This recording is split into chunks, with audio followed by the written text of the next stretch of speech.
Still, you must be careful. Who's your doctor? Dr. Dean. What? My good friend Dr. Dean? The sly dog. Still, a patient's a patient. Has Dr. Dean said nothing to you about avoiding the night air for a time? Not that I recall, your worship.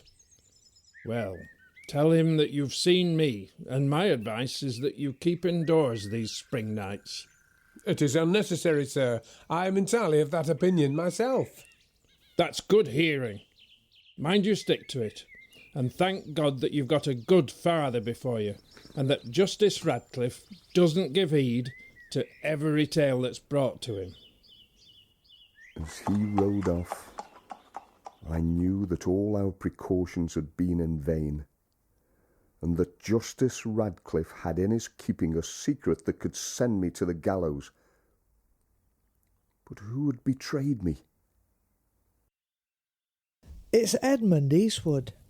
He were coming from market, and they say he rode hard, trying to catch up with Horsefall at Ottewells. Aye, they oft rode home together. Well, they'll never ride home together again if what they say be true. Eastwood had just gotten sight of Horsefall opposite Radcliffe's plantation, when bang comes a shot out at Wood, and he saw a fellow jump on top at wall and wave his arms. And Horsefall fell off his horse just as Eastwood were riding up. Well, help was sent for, and Horsefall were taken to the Warrener, and Dr. Horton came from Huddersfield, but it were no good. He's gone to his Maker, God rest him. I did not sleep a wink that night. Horsefall done to death in broad daylight by a shot from behind a wall. As I pondered the picture of those crouched and waiting men, a face starts forth with murder in its eyes, and the face is that of one I have loved and leaned on. I could not be certain, but I felt the hand of George Mellor in this awful deed.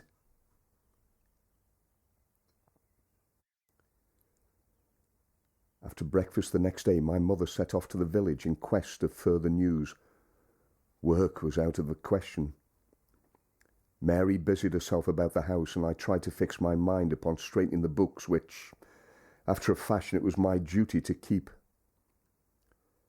I was thus engaged when I heard a sound behind me, and there he was, large as life, George Mellor. My God, I see him yet. I had passed a sleepless night, but George looked as if he had known no sleep for weeks. His face was white and drawn, his eyes were deep sunk in his head. His neckerchief was all awry, boots clay-covered, breeches soiled, hands stained with dirt and torn with thorns. His whole body seemed bent and unstrung. What's that, Ben? I take it that knows all then, cousin. All I fear, George. And that flings me off. Ah, fling thee off. Is this the trust and this the loyalty? Has forgotten the oath, Ben? I have forgotten nought. And you desert the Ludds? Our greatest enemy is low. I have struck a blow the others fear to strike, and in the supreme hour of our triumph, you draw back. I draw back. You brave the consequences of your broken oath, even the hatred of the poor and the doom of the traitor. I brave them. The hour of trial and danger has come, and it finds thee false. I curse the day I took you to my heart. And does they curse me too, George Mellor? Mary, this is men's business. You shouldn't be here. Leave us be. There's naught you have to say to Ben that you can't say to me. Why does thou speak so sharp, Mary? Thou knows how I feel about thee. Thou knows I've sought thee this many a month back. I know you've said so, George. And you bid me bide me time. Said you did not know your own mind, but you did not send me away without hope. I thought there was a tiny seedling in your heart that in time would flower to love. And so it might have been, George, but when it was a tender plant, a cold frost nipped it in the bud. If you will be mine, if you will give me your word to wed me in quieter days, I will quit this work. Things will quieten themselves. A month or two and the Luddites will be forgotten. Our secrets are well kept. There's blood upon your hands, George Mellor. Mine it shall never clasp. So be it. I need not stoop to woo too humbly. But a day shall come when you will regret the hour you spurned George Mellor's love. And you, Ben Bamford, traitor to your friends and the cause. You've had your answer, George. There's nought more for thee in this house. Then I'll see thee all in hell. May came, and health returned to my frame like sap to the branch. No troth was planted between Mary and me, but there grew up with us an unspoken acknowledgement of our feelings for each other. Faith's melancholy began to melt away and a pensive content took its place.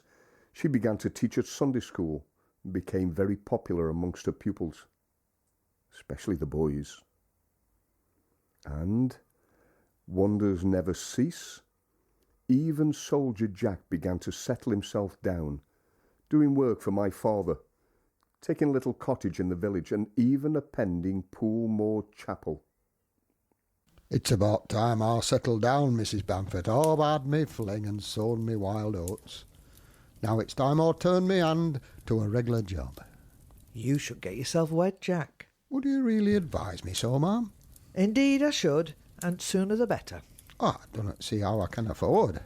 Fiddlesticks, what'll keep one'll keep two. That's cheering anyhow. But don't you think I'm too old? And what age may you be, if I may so make so bold? Well, you see, I'm not rightly sure. It's 42 or 3, and I got my leg to boot. Limps don't run in families, you know. You won't pass it on to the childer. And had you fixed your mind on anyone particular, Jack? Nay, ma'am. In so weighty a matter, I thought it best to seek advice, and who can counsel me better than yourself? Oh, thank you for the compliment, soldier. I reckon to a decent, quiet, God-fearing, steady woman that could manage a house and make you comfortable. There's Betty Lum at Town End. Why, she's 40, ma'am, if she's a month, and with a tongue like a flail. And what age would you be thinking on, soldier? Well, I haven't fixed her a year or two, but she must be younger than that. Else what about discipline, ma'am? What about discipline? And Jack made his escape, leaving my mother with the agreeable task of turning over in her mind all the single women of middle age for miles around.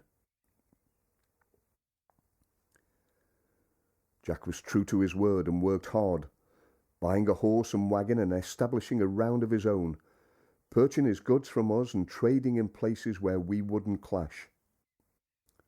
I began to notice that he wanted less and less of my company, and it was soon clear that he had eyes for Faith Booth. In June that year, on the 18th to be exact, the Order of Council was repealed and trade stifled for months because of the war began to flow again.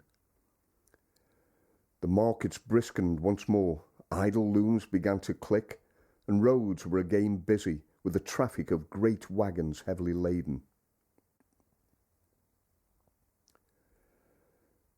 We shared in this outburst of glorious sunshine, were all as busy as Throp's wife from morning till night. It was a happy time during those months of summer and early autumn, lulling us into a sense of false security. We might have known that sooner or later the authorities were bound to get the information for which they never ceased to seek. It was Soldier Jack, bursting in on us one day, who shattered our peace of mind. George Mellor's been taken off to York Prison under guard. Thorpe and Smith were taken too. There's no doubt I turned them in neither. It was that Ben Walker who split, sure enough. They say he's been taken for a horsefall job. Slow down, Jack. Where was George when he was taken? He were taken at the shop. He were working with the shears when they come up, 6 of them. Very quiet. Old Radcliffe himself were there with them, with warrant. Ben Walker sidled up into the shop and George turned to speak to him, but his eyes fell on Mr. Radcliffe, who stood in the door. George took it all in a jiffy and made a spring for Walker and would have sunk his shears into him if he'd got a chance. But the soldiers run in and at a word from Mr. Radcliffe, and soon they had their shackles on him. Judas, your cursed Judas! It's George with his eyes fixed on Ben, and Walker cowered behind the stout old magistrate like a cur that he is. Aye, well, George were game to the last. When they thrust him and Thorpe into the coach they had waiting, George raised his hand as well as he could for the irons, and he called out, "3 cheers for General Ludd!" A lad or two cried out in answer, but most of the crowd were flayed to death and held back from him, sure as if he'd got smallpox. Oh, the cowards! The heartless, ungrateful wretches! And what of Ben Walker? They took care of that. Old Radcliffe has him safe enough, and he'll no let him slip out of his clutches till he's kept his bargain and put the noose round George's neck. His mother had a lot to say, though. Cunning, contrary bitch. There's no wonder Ben Walker were like he was, with a dam like her, winning and whining and quoting the scriptures, enough to make a man turn into an atheist. But what did she say? I cannot burden me mind with it. Blasphemy, I reckon. Calling in religion to cover up a piece of damned rascality as ever were done by man. But there's summat I mustn't forget. It concerns thee, Mary. Me? What can she have to say about me? She particular wanted to know if there were out between you and Ben here. The impudence of some folk. I told her she'd be best turning her thoughts to praying for that scamp of a son of hers. But she stuck to her guns. She wants to see thee, Mary. She may want. Well, it's for you to judge. She made out it'd be worse for Ben if that didn't go. Mary'll no go near such like with my consent. Whatever can the woman want? Have a good mind. Worse for our Ben, did you say? Oh, I'll go. You'll do nowt of the sort. And since when were you and me master, cousin Ben, he can see me to the Briggs if he likes. But I'll hear what she has to say. She cannot harm me. And I'll happen to get to know something that may help us. When Mary made up her mind she was not one to let the grass grow under her feet, and the next day I escorted her as far as the brig. It wasn't until later that she told me what happened when she got to the old woman's house. Ah, so you're Mary O'Malley's. At your service. You're not much to look at. Thank you kindly. Well, our Ben's a right to have his own way now. Now he's a gentleman. A what? I said a gentleman, and a real gentleman. What can that picket countryside? He's nought to do now but hold up his finger. It'll be whistle, and I'll come to you, me lad. He's altered strangely. Ah, well, £2,000 does make a difference. It'll do him no good. It's blood money. There'll be a curse on it. It's good gold, lass. Good gold. Leastways it will be when sizes is over. And then our Ben's off to America, and nought'll suit him, but if you go with him. Then he'll not be suited. Puh, hoity-toity, me fine wench. Don't they be too sure of that. You happen thinking of taking up with that Ben Bamforth? Leastways, that's what our Ben heard, just afore he went off to Chester. That's why I sent for thee. What's it to him I'll wed? It's this. You'll be wedding our Ben or Nobday, since he's set on it. The last words he spoke to me afore he went off with Justice Ratcliffe, 2 gentlemen together, were, "See her yourself for me, mother, and tell her that same tongue has tied a rope round George Mellor's neck can tie one round Ben Bamforth's, and it will too, unless she speaks the words that'll stop me mouth. Now, what's he say to that, me fine lass?"